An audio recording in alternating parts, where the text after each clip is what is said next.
What's going on, everyone? Hope everyone has had a great weekend. We will just have a kills of the week this week, along with chapter 26, 27, 28, and 29 of the Orchard's Bones. Coming close to an end here pretty soon.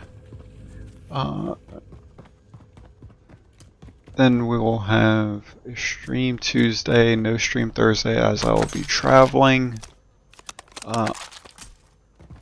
Might not have a video for Monday, but we'll see.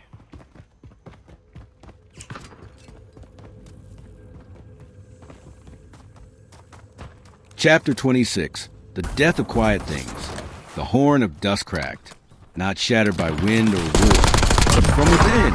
A hairline fracture spiraled down its sacred length, like a lightning scar through bone. Warden Helson stood atop the Citadel's black tower, his robes clinging to his frame as the sky churned above. Clouds boiled with silver veins. The wind carried voices, not screams, not speech. Names, old ones. Names the Bone Wardens had buried beneath centuries of silence. Names never meant to be spoken again. Behind Helson, the great hall of the Bone Wardens had erupted into chaos. Acolytes wept openly. Lanterns dimmed. Archive scribes found their parchments bleeding ink in reverse, as if the words are trying to unwrite themselves. At the base of the soul fruit tree, roots curled upward like fingers wrenched in agony. A second fruit burst. A third began to bloom. Warden Vessel, Elder Archivist, and once Helson's mentor, approached, her mask tucked beneath her arm, her face pale and sweat slicked. "It's happening," she whispered. "The well is open. He's taken the sword." Helson didn't turn. "I know. You should have burned the orchard," she said. "I couldn't," Helson replied, "because I believed." "In what?" Helson's voice cracked. "In forgetting." He descended the stairs slowly, robes dragging behind him like a funeral veil. As he entered the central sanctum, the gathered Bone Wardens parted around him, not in reverence, but in dread. "The god is silent," someone said. "Terrified novice. He doesn't speak through the fruit anymore." Another voice shaking. "Because someone is speaking louder." Helson approached the altar. The basin that once reflected memory now showed only the image of a boy. Kale, standing with a sword of Vey in hand.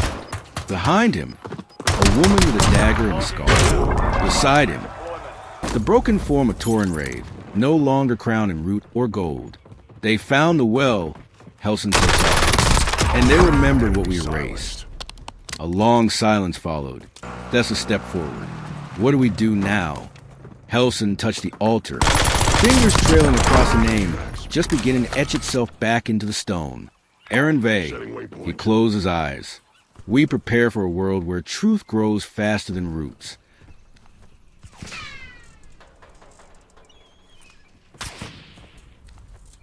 Chapter 27. The roots above.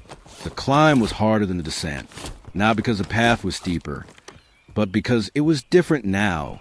The stairwell that had once led them into shadow had shifted, as if reshaped by memory. The stones underfoot hummed with latent magic, pulsing in time with the sword strapped across Kale's back. And above them, where light should have been dim and gray, something new burned. Dawnlight, real, clean, gold. They emerged from the mouth of the well into a wind that smelled not of frost and rot, but pine and sun-warmed stone. The air felt cleansed. Somehow, Lyra shaded her eyes. "We were underground for 2 days." Kale nodded. "And the world's changed while we were gone." She turned to him. Not the boy she'd found in Barrowmere. This was someone else now. Still young, still flawed, but standing straighter, like memory had given him weight. He wore the silence of Vey, but not his shame. "Not anymore. You're not just carrying the sword," she said. "You're carrying the story." Kale adjusted the strap across his chest. The hilt still shimmered with root light and rune markings, but didn't throb like it once had. It was calm. For now, they stood at the cliff's edge, overlooking the vast expanse of the Hollowlands, and what they saw stopped their breath. The orchard was spreading. Silver trees had sprouted in places they'd never been. atop distant hills, inside ruined cities, along the dry beds of forgotten rivers. Not dead or decaying, but awake, no longer cursed, no longer sealed, remembered. Kale's voice was low. He said it would grow when the world was ready to remember. Lyra pointed. Look, below, travelers had gathered. 3 wagons, maybe 4. A handful of figures cloaked in mismatched gear.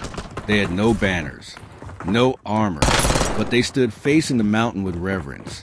And one of them was singing, a low melody. Name, Erenve, the blade unseen, bound the world in ash and dream. Now returned, his oath set right, a sword of root, a flame of light. Lyra blinked. That's new. Kale smiled faintly. It won't be the last. He turned toward the path. We have work to do. To where? Barrowmere, he said. Then everywhere else. She raised a brow. You're starting a warrior's pilgrimage with your hometown?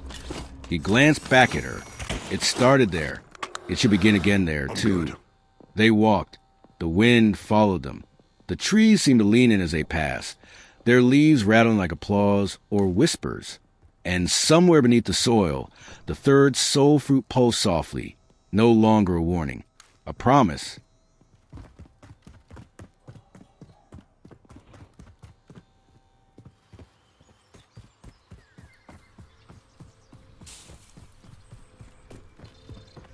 Chapter 28. The whisper reaches home. Barrowmere had never known greatness. It knew weather, mud that clung like hunger, fog that gnawed at the bones. It knew superstition, knotted charms over doorways, iron nails in window frames, candle stubs buried at crossroads. But greatness? That was for elsewhere. So when the first song came riding in on a wind too warm for the season, people noticed. It wasn't sung by minstrels or scholars. It came from a fisherman's wife, half mad with grief over a son lost to the orchard's pull 2 years past. She stood on a crate in the square, eyes wild, and recited a verse no one had taught her. From stone he rose, and fire he bore, the sword that sleep and silence swore. The world forgot, but he remained, a name reborn, a god unchained. The constable tried to drag her down, but the townsfolk didn't stop him. They just listened, because the name she spoke, Kale, was a name they knew. The boy from the Renan farm, the quiet one, good with the goats, better with questions. In these bandits, they assumed wolves. Or worse, they'd lit a single candle for him. Just one. But that name now stirred something else. Not pity, not grief, reckoning. Old Mr. Tharn, who remembered the orchard before it was orchard, when it was just bad land you didn't talk about, limped out of his cottage for the first time in weeks and stared eastward toward the iron teeth. He said nothing.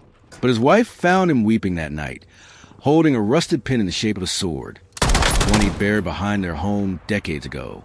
At the edge of town, the orchard had changed. It no longer leaned inward. Its trees stood straight. A clearing had formed in its heart, and the air within it buzzed, not with rotten or magic, but memory. And at the center of that clearing, a single sapling grew, not silver, not black, gold. By sunset, stories spread. A few claimed they saw Kale walking the road outside Barrowmere. Others swore they dreamed of him, standing in a field of light, holding a sword wrapped in vines, speaking a truth they couldn't quite recall upon waking. The tavern keeper said nothing, but he placed a single empty chair by the hearth that night, just in case.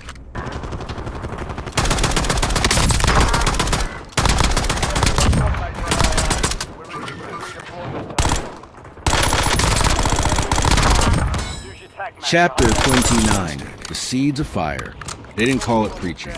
They didn't ride it on banners, or wear armor carved with old runes. No heralds announced them. No churches opened their doors.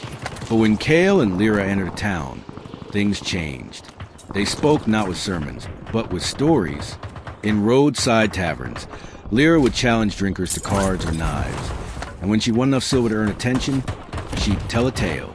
Once, a man cut himself out of the world to keep it safe. Now, a boy carries that cut and a sword made from the memory we all try to forget.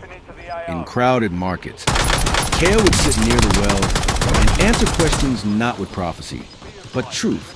No, the orchard is not cursed. Yes, it grows with a well-buried pain. No, remembering does not bring Velith back, but hiding him might. The people listened, and not just the poor or the curious or the mad. They came in silence. The war widows who still wore black, even decades later. The former Bone Warden acolytes who walked away with shaking hands. The archivists who burned scrolls they can never forget. One by one, they began to speak again. They traveled light.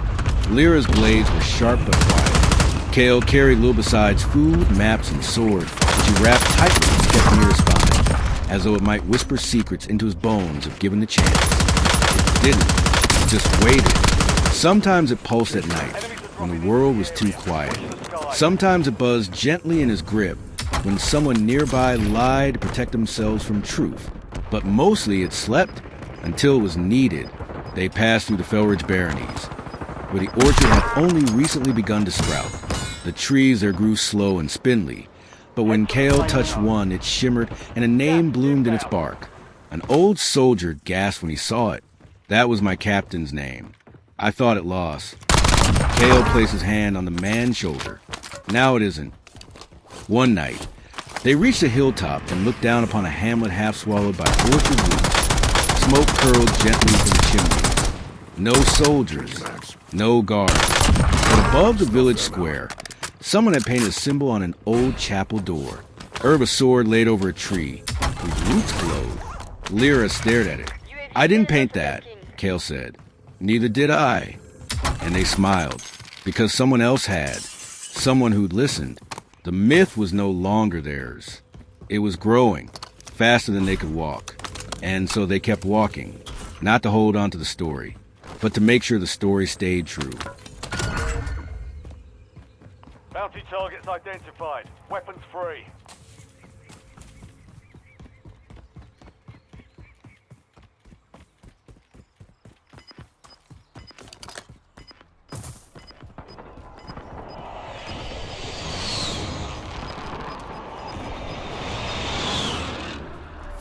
Gas is closing in.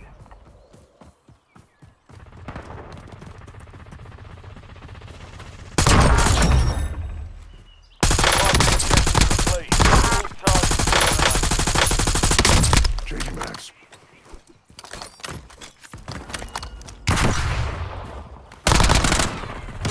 Got you.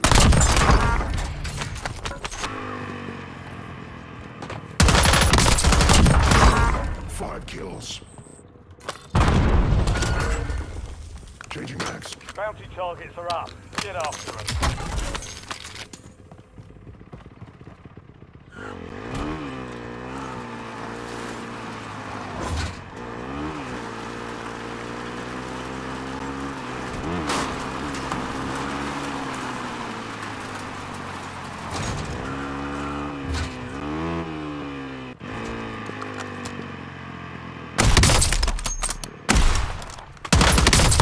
Another kill. Changing max. All bounty targets destroyed.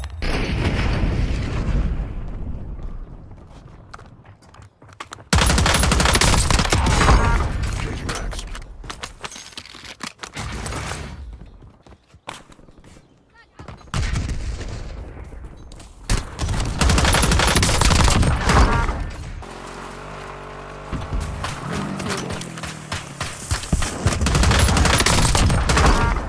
Targets evaded. Bounty contract been pulled.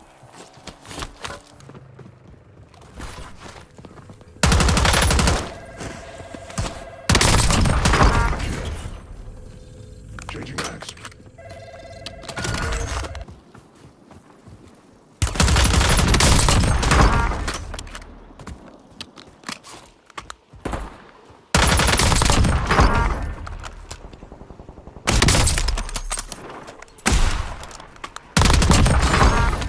Enemies deleted.